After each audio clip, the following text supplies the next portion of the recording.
everyone, today we have our another new episode and we will discuss on leadership and governance. We have our world famous speaker, Mr. Rob. Mr. Rob, what do you mean leadership and good governance? Well, leadership and governance are two different things. Governance is more akin to management. Leadership is about creating and maintaining a group of followers. A leader is somebody that's the head of the pack and who the pack willingly follows. Governance is the act of making and enforcing decisions, much like management is the act of making and enforcing, to a certain extent, decisions. One having to do with government, the other having to do with business. You need both. If people don't want to follow a political leader, you're going to have issues. I think you probably point to countries like Belarus, where you've got a lot of governance, but you don't have a lot of leadership. And it becomes problematic because the population is unhappy. They don't believe in the leader. They feel they're being forced to follow, and you'll have issues with regard to production, retention of your citizens, and undoubtedly a lot of corruption. With a strong leader, you can overcome an awful lot of problems. People will follow even through adversity.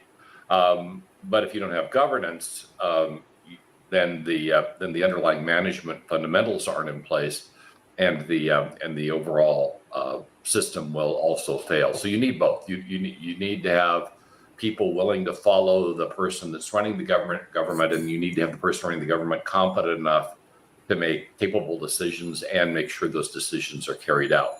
So you need them both to function a government, both leadership and governance. Okay. In a company, often we say that governance resides with the board, leadership resides with the CEO.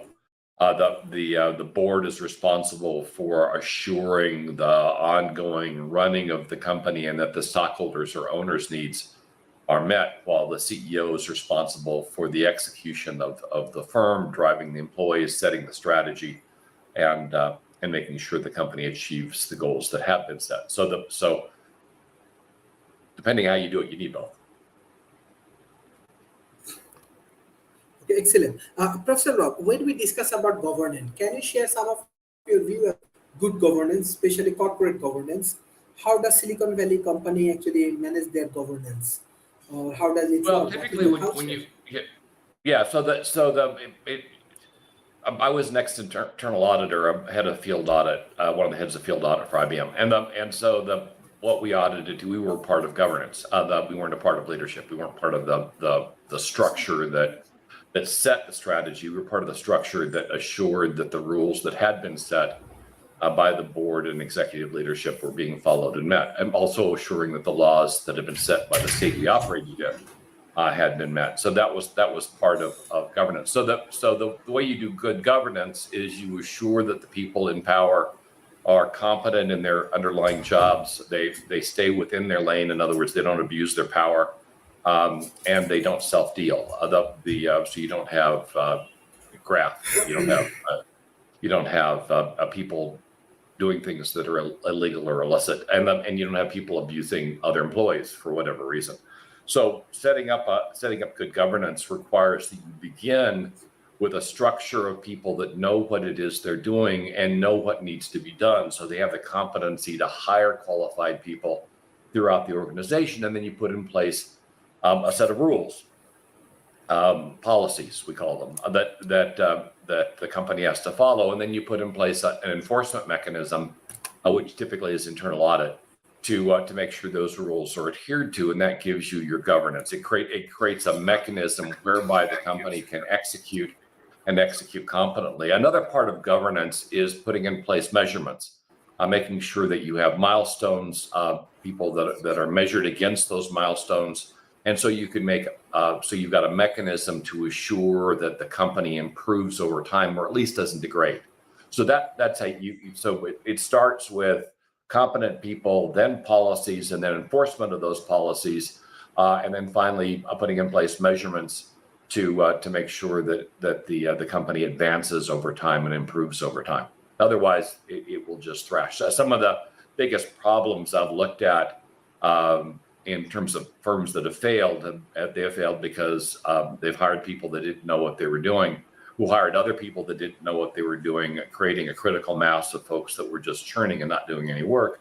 They lacked internal audit, so that when management misacted, they did so with impunity, which drove employees out of the company and created legal problems, both civil and criminal, for the firm. And then eventually the firm collapses. And finally, if you can have all those things in place, but if you don't have good measurements and people aren't held to those measurements, then invariably the company will eventually go off the rails and go in the wrong direction. May go very efficiently in the wrong direction, but will go in the wrong direction, or disperse. Effectively, the different groups don't support each other, and you've got infighting, and again, that company will fail. The biggest example I had was years ago at an analyst event. In fact, I had two examples of this. I predicted Netscape's failure 2 years before they failed, because it was really clear they didn't have good governance. And I would argue, while their leadership was effective, people did follow Jim Barksdale, who was the CEO at the time. He wasn't qualified to operate in the environment in which Netscape operated. He was a qualified CEO, but he wasn't. He didn't understand. I mean, nobody really understood the internet at that time, but he didn't understand software developers. He didn't have a vision of where a Netscape should go. And certainly in hindsight, you could see that Netscape should have become Yahoo, should have become Google. Instead, it tried to become Microsoft, which was decidedly the wrong direction. When Netscape came forward, Microsoft was a legacy company, out of step. And so to compete with Microsoft, trying to become another Microsoft, was only going to fail. And of course, it failed spectacularly, and Netscape went under. So those elements, the structure of the company has to be able to execute competently, and that's what gives you governance, good governance. One other aspect of governance is the board. Okay, go ahead. Professor, when we discuss about leadership, what do you mean? Is it clear the leadership concept of North America? What do you mean leadership? Once again, leadership means that you are charismatic enough to get people to follow you. A leader leads from the front, a manager leads from behind. The examples that I had in college back when I was doing my undergraduate work was Vietnam. Vietnam was a war that was fought using management methodologies. It was a managed war. The officers didn't lead in battle, they managed the resources. And as a result, Vietnam was one of the biggest losses the United States had, even though the US, in terms of military power, massively was larger and more capable than Vietnam. So showcasing that even when you've got all the odds in your favor, if you don't have good leadership, you will not achieve your objectives. A leader leads from the front. A leader knows where they're going. They may rely on others to help them pick the direction, but they're the ones that pick the direction, and they move unerringly towards, well, appear to be unerring. We can make mistakes, obviously, but they focus on their goal, and people want to follow them to achieve the goal. In other words, they are able to convince others that the goal is worthwhile, and the sacrifices to reach that goal are worthwhile. That's what a leader does. A manager that is not a leader is very different. They operate under policy, under directive, and people are often moving just regardless of whether they want to go in that direction or not, and that makes it much more efficient. It's very different. If you look at it, a manager may sit from behind and tell people what to do without any real idea of what it is they do or what the capabilities are. A leader is out front. They are visibly driving the company, or pulling the company behind them, or the department or the division behind them to reach the determined goal. But a lot of leadership is conviction. A lot of it is charisma. A lot of it is getting people to voluntarily follow you where you want to go. Where if you don't have leadership, then it's done by threat, coercion, and policy, and that's a bad way to run a company. Policy should keep people in their lanes. They should not be used to direct people to do things they don't want to do. Okay. Professor Rob, leadership and good governance is very Yep. important, definitely very important. On the other hand, after the COVID, we are observing that we have a lot of political challenges and chaos. So, how we can overcome from these situations with better strategy, with better leadership, with better good governance? Right. So the part of the problem with COVID and a lot of government initiatives is they don't seem to understand outside of winning an election. They don't seem to understand that marketing has to play a role. If you want to convince people to do something they otherwise don't want to do, that's the role of marketing. And a good leader knows the tools that they have in their toolkit and knows how to use them properly. And where we saw probably abject failure was not only a failure to lead, where the folks that were supposedly leaders should have been out front and aggressively lobbying their constituents to follow their directive for their own good. But we also saw kind of a total failure in marketing. The people who were speaking out against the vaccines, they were speaking out against masking, they were speaking out against separation.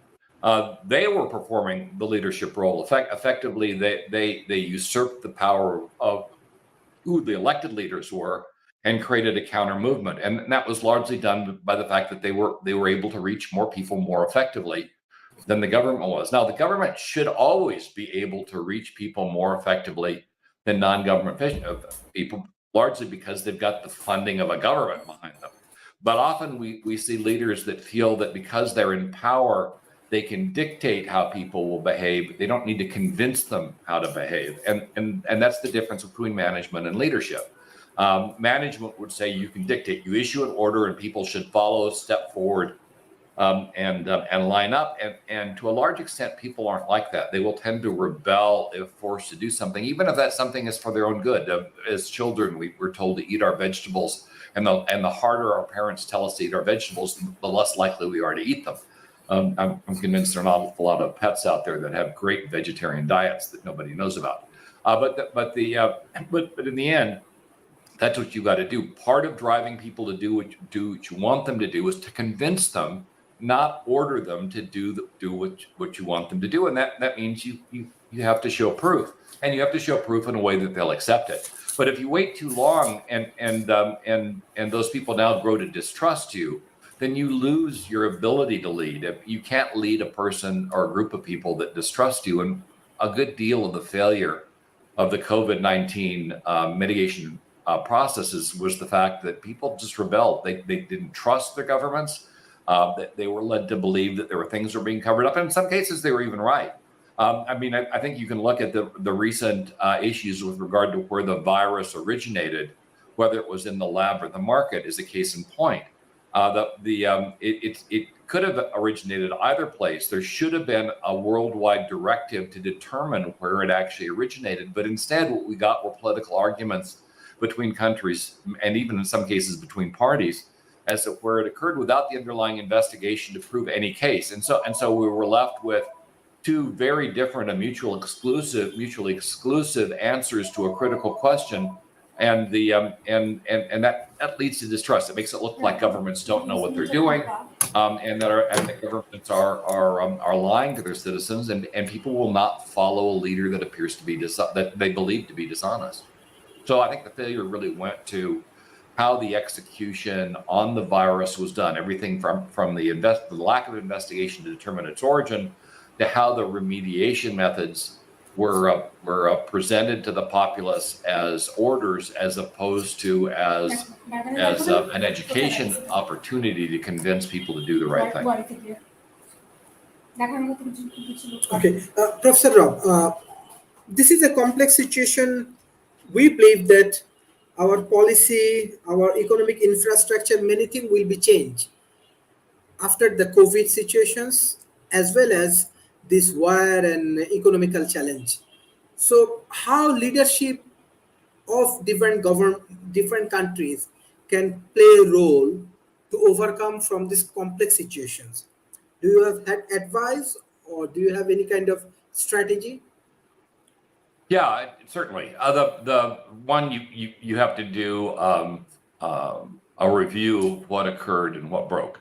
That starts with it, and I haven't done that review in any of these countries. But the first step is to really understand the nature of the problem, and then you can craft a solution.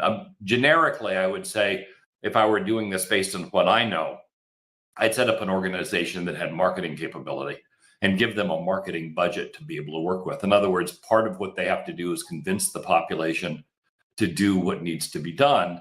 And to do so, they need a department, an organization that is staffed and capable of doing so. Back when I was working at IBM, and Lou Gerstner was brought in to replace was Jeremy York. Anyway, it was brought in to replace the prior CEO, and what Gerstner first brought forward was a market-leading marketing organization. He brought in a marketing organization that was built from picking the best and brightest from marketing agencies across the country, and he was able to then do the impossible, which was turn IBM from a company that people didn't want to do business with anymore into a company that people did want to do business with anymore. And if he hadn't done that, IBM would have gone under. And that was his first step. And I think that's the first step that probably would need to occur here, because there was a distinct failure in being able to convince people to do what the government thought was the right thing. And that was a failure of marketing. So the first step would be build a marketing competence, not by bringing on board, which typically is the case, people that lack the experience and knowledge, but are politically connected, but actually bringing on board people that are experts at what it is they do, and that expertise needs to be in marketing and broad marketing. I would argue that probably the marketing experts you want would initially have to come from agencies, because they get the breadth they need to handle problems like this. But that would allow you to, when you need to do something like this, have that marketing organization tell you the information that you needed to have up front, reaffirm the validity of that information before you present it to the populace, because if information turns out to be untrue, the population will then distrust the government and everything will come to a roaring halt. So having a marketing function as part of government helps keep the population lined up behind the policies, and also helps the politicians know exactly the kind of information and substance behind their edicts that need to be in place in order to get people to voluntarily follow them. If you have to force your population, like we saw in China, to do what you want to do, you have a significant a chance of a revolution, and governments tend not to survive revolutions. I mean, China's so far surviving this effort, but they are at risk. And if you do it right, you don't have to be. But part of this really has to be making sure that what you're telling people to do is the right thing, because marketing organizations can be abused as well. And so another part of what needs to be done is you really, for an organization that's set up to do or handle medical problems, you need to have medical people who are running it. Often in organizations like this, the people that are running it are appointees that have no medical background, and so that means the is shot at the beginning, and they can't lead, even if they were to have a marketing organization hold them up. They probably would lose credibility really quickly, and no marketing organization can overcome a leadership that doesn't know what they're doing. So one, they need marketing capability. Two, they need to make sure the leadership is the best they can have and the most competent in the area that needs to be covered. And so if you're fighting a pandemic, perhaps having leadership that's led by virologists would make a huge amount of sense. And then picking somebody that was charismatic, which might be kind of rare. But you can do two things. So at first, you can have a charismatic leader ahead, but assign them at their elbow somebody that is competent, that actually has the authority. So you have a visible head of the organization, but you have somebody that is competent, that's actually making the hard decisions. That can work as well if you can't get the charisma and competence in the same person. You could probably argue that Apple came up that way. Steve Jobs wasn't even remotely competent. But he was incredibly charismatic, and so he was surrounded by people that could convince him to do the right thing. And when he did the right thing, Apple flourished. When he didn't, he got fired. And so and that was early on. He got fired before he came back and Apple flourished. But you need those three aspects. You need competence, you need leadership, which typically requires some level of charisma, and you need a marketing capability that can convince the populace to do what it is, to remind and help convince the populace to do what it is you need to get done. If you find yourself forcing the populace to do what they don't want to do, particularly if you're talking about a democracy, you're probably going to be voted out of power and you'll never get it done. And if it's not a democracy, you probably have a rebellion, you'll be out of power anyway, and you probably won't be alive anymore. So the downside of not doing this right for a politician can be fairly dire. Professor Rob, do you think that this democratic system or policy going to change? Well, democracy is pretty ugly, and really the problem with democracy, as I see it, is one of competence. We over pivot on charisma, and so we often put in place people that you like, but that don't have the skills to do the job, and then we don't assure that they either get the skills or they have people around them that have the skills that assure the outcome. That is where I think democracy fails. The good side is people get to vote for who they want. The bad side is they often don't know what they want, and they don't have enough information to assure the people they're voting for actually are on their side. That results in just a very uneven, a very unoptimum process, and the result we often see in the terms, whether we're talking about a developed nation or an underdeveloped nation, of having people in a position of power who lack the experience and knowledge of how to perform in that position of power. And there are people that shouldn't be in politics. People that abuse power just shouldn't be in politics. I don't care if it's law enforcement or politics. People that abuse power shouldn't be in those areas. And if you don't train them not to abuse power, and suddenly you take somebody that might have been, just not even a manager before, and you put them in charge of running a state, a country, even a town, you're probably going to have a really bad outcome because they fundamentally don't know the job. And they're charismatic. People like them, but they've never been taught what to do and what not to do, and so they're learning by doing, and that's really no way to run a government. But democracy often forces that outcome, and so for democracy to function, these people need to be surrounded, not only surrounded by people that know what it is they're doing, and that needs to be assured, but they need to be trained into the job. It amazes me that we hire people to do a particular job. Like, for instance, you could Donald Trump. We put him in as president of the United States. Well, he should have gone through a massive amount of training with regard to how the government actually works before he made the first decision. Instead, he went out there and just started making decisions, and well, look how that turned out. This lack of assuring competency and leadership, I think, is the real Achilles heel in democracies. Mm-hmm. Excellent. Professor Rob, always you discuss about strategy, organizational strategy, and this kind of things. Do you believe that organizations should develop their leadership and governance strategy? Well, okay, let's not mix up policies and strategy. So the strategy is an external. We've got three terms we need to define real quick: strategy, tactics, and policy.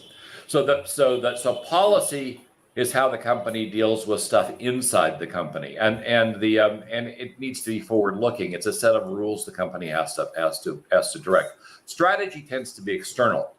Strategy is how you deal with the world long-term. Tactics is how you deal with it short-term. A tactical decision is one that typically takes place and emerges within a 12-month period. If it's over 12 months period of time, we call it strategic, and we call it a strategy.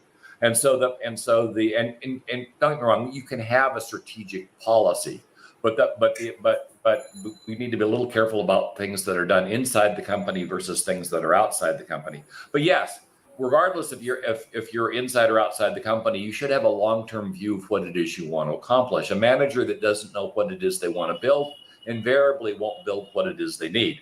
And that could happen at any level of the company. You need to know, you're steering at least a part of the ship, and If you don't know where the ship's going, or you don't know where your part of it's going, you definitely won't get there. And that's what strategy is supposed to do. It's supposed to tell you long term what are you trying to accomplish, and keep people focused on those goals. And to a large extent, tactics are the things that you do to accomplish those goals near term. Excellent. Professor Rob, can you share a few of your experience, like how Silicon Valley's companies select their leaders? What is the procedures? And we saw recently many Indian CEO in the largest companies in Silicon Valley. What is the procedure? Why they choose Indian CEO? What is the Well, they didn't. I mean, the thing is the people. Let's take Satya Nadella. Over at Microsoft, he was chosen because he was the most competent person to work against the strategy the board thought the company should execute. And don't get me wrong, he undoubtedly pitched that strategy himself. That's often the case. So it had nothing to do with the fact that he was Indian. It had to do with the fact that he was the top expert in Microsoft on cloud, and he was executing very well. So he showed a tremendous amount of competence in the area in which the board thought the company should go, and therefore he was selected as the leader. We'll go to now a leadership mistake, which was over at Intel. Intel picked Brian Krzanich, known as BK, and they picked Brian Krzanich because the board was convinced, and this was a case where Intel had a dysfunctional board. They had layered the board with too many medical doctors in an industry that doesn't really require medical doctors, and too many financial types who really didn't understand Intel's business. And so they were in a panic, and they thought Intel, given the advent of the iPhone, should pivot entirely towards devices, towards IoT to compete. They were dead wrong. But then they looked inside Intel, and there was this guy, Brian Krzanich, who was running around telling them, hey, who was failing all over the place, I should point out. And came forward and said, the reason I'm failing is because the CEO won't support me, make me CEO, and I'll fix the company. So you had a guy that was already incompetent, pitching himself as the great leader of the future without any demonstrable capability of being able to do that, and then taking the company in a direction the company wasn't at all prepared to go. It was another Netscape-like mistake, and so he failed. And then they brought in Pat Gelsinger, who was a guy who's now trying to turn the company around and showcasing just how difficult it is to fix a company once it's been so badly broken. Big companies are great; they have a tremendous amount of power, but they have a tremendous amount of complexity. If somebody comes in and just cripples the company, it's a lot harder to fix that big company than it is to build a company from scratch. I'm convinced that Pat Gelsinger would probably make more progress quicker if he was doing a startup, because he is very competent and capable, than he is having with Intel, because there are just so many things that are broken in the company, and that requires a level of breadth that I'm not convinced anybody actually has. So we're seeing the struggle. But back to the idea of the Indians, it just happens that the Indians that are being selected, much like you look at other Asians, they're often selected because of their competence, because they know the subject matter the best, and because they've been able to demonstrate that other people are willing to follow them towards that goal. But remember, just picking competence doesn't get you there. It's a major portion of it, but you also have to have charisma, and people have to want to follow you. And with Satya Nadella, they kind of had the trifecta. They had somebody that was competent, understand the subject material, and was charismatic enough that people really like and want to follow it. Excellent. Professor Rob, as we are focusing more on talent economy, more on the youth generation, do you believe that the youth have more chance to improve their careers, this kind of multinational companies? What is the procedures, or how they manage their process? You see more chance. I think a lot of things have degraded over time. When I was coming into the market, I was mentored. I had assigned mentors pretty much from the get-go when I started off in high tech, and people that helped me proceed throughout my career. Once I became an analyst, I was kind of on my own, and I was expected to lead at that particular point. But my foundation was done by mentors.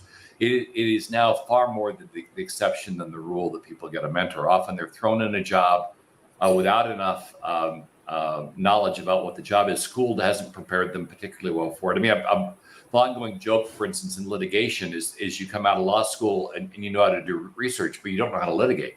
And law school should teach you how to litigate because that's the job you're taking. And that's often the case. We throw people into jobs and we really don't take the effort. Surprisingly, in hourly jobs we do, but in salary jobs we often don't take we assume they know how to do the job. We assume they know how to advance in the company. We assume they know what not to do, and invariably they don't. Some of the biggest problem employees I've had reporting to me were employees that just came out of college who fundamentally didn't know how to behave. I had one kid that was warned for behaving inappropriately against female employees. He not only didn't stop the behavior, he tripled down until he was fired. And that was after he'd done other things like getting so drunk on an airplane they threw him off the airplane. But that behavior isn't even remotely unique.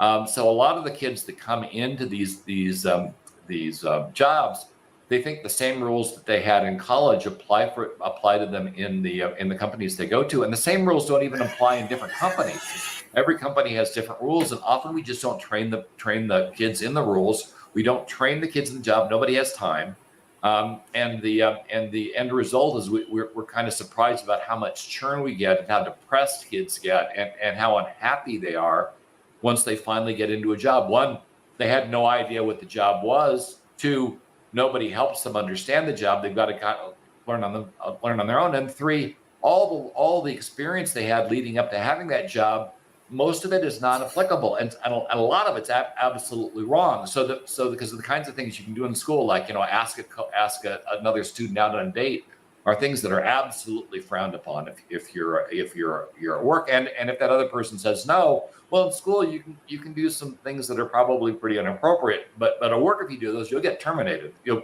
be written up by HR. You can wave bye-bye.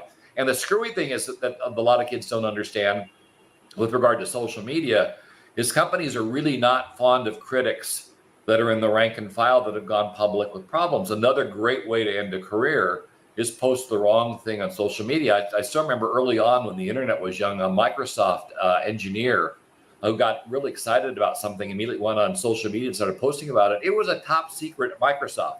I don't think his feet hit the ground when he went back to the office. He was escorted off the campus so quickly and fired. So these are things that just every kid should know coming in. In fact, I'm convinced that for their first year working for a company, it would be very wise just to get off social media so they don't have the temptation to do something that might get them fired. Excellent. Professor Rob, Yeah. like as many tech companies now, they are looking for remote job holders and talented from around the world, right? Like they can live in Bangladesh, they can do work for the US companies. Not as much as it was last year, but yes, still. Oh, still, okay. So do you believe that through this process, the developing nations or emerging economy youth has opportunity to achieve the leadership position of these tech companies? No. Trying to be a manager, it's possible, but the odds are low. And the reason is when you're unless everybody else you're managing is in the same country, you're going to have issues with regard to managing people if you are massively geographically remote. Because because part of taking care of a department or a division, it requires you to really get intimate knowledge about the people that are working for you. You need to really understand how they tick, so you can understand when they're in distress, or you can understand when they're in over their head, or you can identify when they're misbehaving before it becomes a catastrophe. That is really difficult to do if you've got massive cultural differences and massive geographic differences between you and the people that report to you. Somebody from India probably wouldn't know how to manage somebody from the United States particularly well, and I would say vice versa. You need to understand what makes the employees tick, what motivates them. That you need to understand rather deeply the cultural differences between you and the other person, or you get a manager that doesn't have those cultural differences, so they actually understand how the employees think through their process intimately. And as you would likely know, people from different countries approach jobs very differently. Some cultures are heavy work oriented. Other cultures, for instance, Central and South America, much less so, much more cavalier about the working environment. It doesn't mean they're not capable, and you could certainly argue they might have better work-life balance. But if you take a person, say one of the worst is South Korea. South Korea is very dictatorial in terms of management style and expects you to work, if possible, 24/7, and very aggressive work culture. Well, you take a South Korean manager and put him over a department of U.S. workers, they'll probably quit before the month's over. And if you take a U.S. manager and put him over a bunch of South Korea workers, they'll probably not even take the manager seriously, because they're just the cultural differences are simply too great. And that does create a problem with regard to moving up in a company. It'll create a hard ceiling beyond which you can't advance as a remote worker. At some point, you're going to have to move to where headquarters is. And that's something I learned early on. It's if you really want to advance, I was in line to be CEO of IBM. I had zero chance of ever getting there. And that was because I was unwilling to do what was necessary in terms of living where I needed to live. And you don't need to live there all the time, but you do need to spend some time at headquarters. You do need to spend some time learning who the power players are, because you're going to need those references. You're going to need those people to help you as you move up through the company. And if you don't have that kind of support structure, you don't have that kind of knowledge, you will not advance. Advancing in a company requires both competence and connections. And if you lack one or the other, your odds are low. Strangely enough, I've seen people advance that are totally incompetent, but were very good at connections. One of the first IBM executives, Alan Hancock, was fundamentally incompetent, and yet she was, and she was a woman, which was interesting, because at that time women really just weren't treated seriously outside of being secretaries. And she moved up to be a senior vice president because she was really good at building relationships, but she never built the competency, and you saw that when she left the company, and pretty much everything she did after that, she failed. So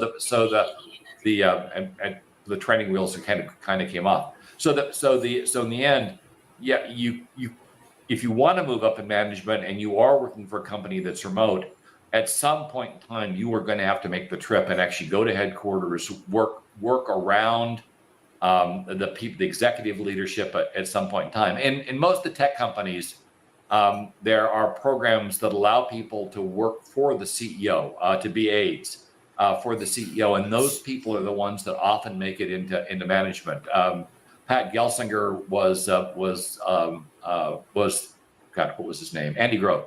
Was Andy Grove's aide early on in Intel, and that's what gave him the fundamental understanding and the relationships that he needed to eventually become a CEO himself. And that's often the case. If you miss the relationship aspect of a company, or you're unwilling, as I was, to build that capability, you're not going to advance. Fortunately, I didn't really want to. Once I learned what it took to be a CEO and what the job entailed, it was the last thing I wanted to do. That job would have killed me, and I wouldn't have enjoyed it. And that's one of the big problems we have with education is we hold up CEOs as a goal, kind of a generic goal. Everybody should want to be a CEO, but it is a grueling job, and if you do it right, you are invariably going to be sacrificing family for the position, and you will not be doing anything that you thought you enjoyed doing in any part of the company, because it is a unique job that almost nobody is properly trained for. And the end result is I mean, you look at the number of CEOs. That most of the CEOs I covered back in the 2000s, they all had affairs, that broken marriages, kids that hated them. Some of the worst, I mean, were incredibly wealthy people, died incredibly unhappy at the end. They just had miserable lives. And here you had people that could probably buy and sell countries. They were so wealthy, and yet they were so miserable. They just wanted it all to end. And to me, that's nuts. I mean, why work all your life to find yourself in a position where you just hate your life? And yet that was far more normal than it should have been. Okay, thank you, Professor Rob. Excellent discussion. So, what will be concluding remarks for today's sessions? And well, back to leadership and governance. You need both. And at the core of governance is competence. And what you have to recognize is if you can assure competence, and you can make sure that the company's lights stay on. If you can assure leadership, you can assure success. And so you need to emphasize both. And to make sure a company lasts, and this is probably my final comment, you need to mentor future leaders. You need to have a bench. There are a lot of companies that have CEOs where if the CEO dies, the company will die shortly thereafter because there's been no subsequent leader identified. They don't have a bench. They don't have a succession plan. And without that succession plan, the company won't sustain. So companies have the ability to be immortal. Assuring that immortality should be one of the significant jobs that a leader does. And too often I've seen that leaders feel that they shouldn't bring up somebody underneath them because it might put their job at risk, or they might be outshone by the person they mentor. And those are the kinds of people that should never be CEOs. CEOs should revel in the success of those they mentor. They should be people that help build up their company, and they should be people that want the company to last as part of their legacy going forward. It's something you often find in founders, but after the founder passes, is lost in a company. And it's something that needs to be restored. And it's the same thing with governments. Part of leadership in government should be making sure that you assure the continuation of the country, assure the continuation of the government. And that means assuring that the people that come after you are competent and capable. Thank you. Thank you, Professor Ruff, for your excellent guideline and support. Thank you, audience. I request all of our audience, please share our content with your government agency, corporation, and academy. Thank you. Bye-bye and take care. My pleasure.